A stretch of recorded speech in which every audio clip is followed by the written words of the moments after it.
Hey there YouTube, this is Mr.Lubufu and I'm here with your Magic the Gathering news.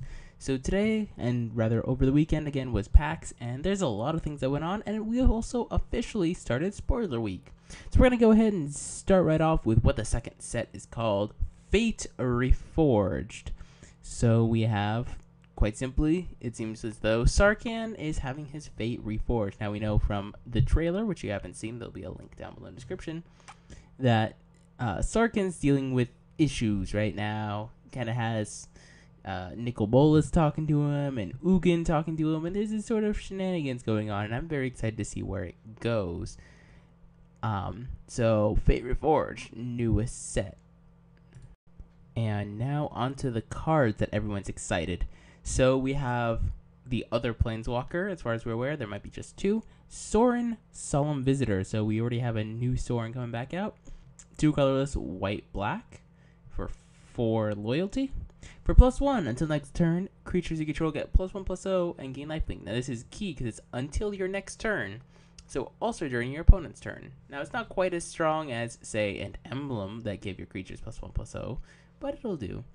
-2 is to put a 2/2 black vampire creature token with flying onto the battlefield, and -6 is you get an emblem with at the beginning of each opponent's upkeep that player sacrifices a creature.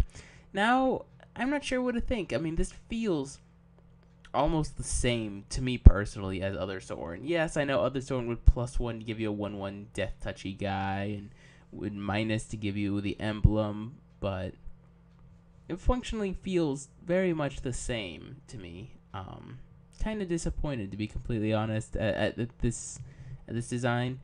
It's still an awesome SORIN, and SORIN's a great planeswalker, so you know, still gonna be fine, but I don't know. I just don't feel as good with it. Like, it still has fantastic synergy with Elspeth, so you know that's always a good thing. So we'll see. I mean, I'm certain he's strong enough to see play. Next we have Googins Nexus. So it's 5 mana. If a player would take an extra turn or begin an extra turn, that player skips that turn instead. If it's put into a graveyard from the battlefield, instead exile it and take an extra turn. Now, this is kind of hysterical for those of you that know my Modern Time Warp deck. This card, I actually don't think I can beat. Well, actually, never mind. You just Time Warp the opposing player. That'd be funny. But this is kind of just a cute little thing. It's a little bit of work to make you have to, the Time Walk effect. Because you have to play it, and then destroy it, and then exile it, and then take the extra turn. So, it's a lot of work. I think it's just a bulk mythic. Fun, yes. Maybe for EDH you can have some fun things, but not that impressed.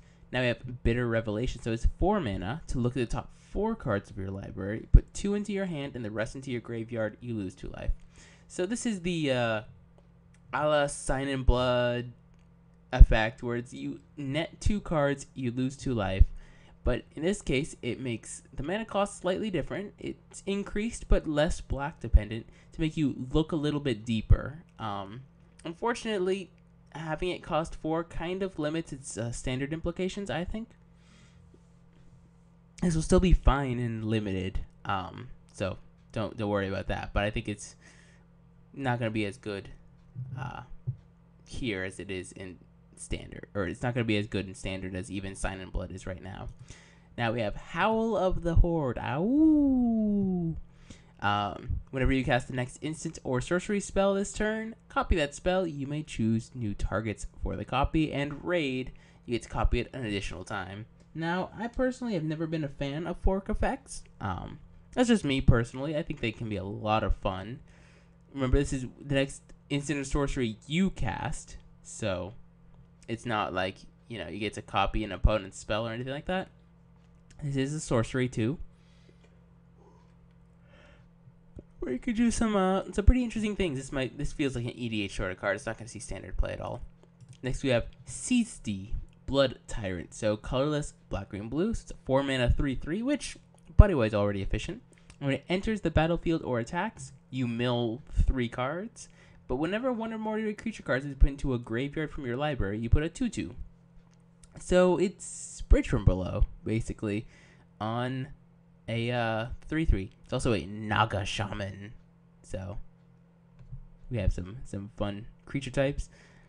So Head of the Timur, not Timur, sorry, SULTAI. There we go. I'm learning it. We have some pretty. I think this guy's pretty efficient. You gotta have a really good shell for him for it to do things, but I think it's a fantastic EDH general. And lastly, end hostilities. So we do not have a 4-mana Wrath, but we do have a 5-mana Wrath.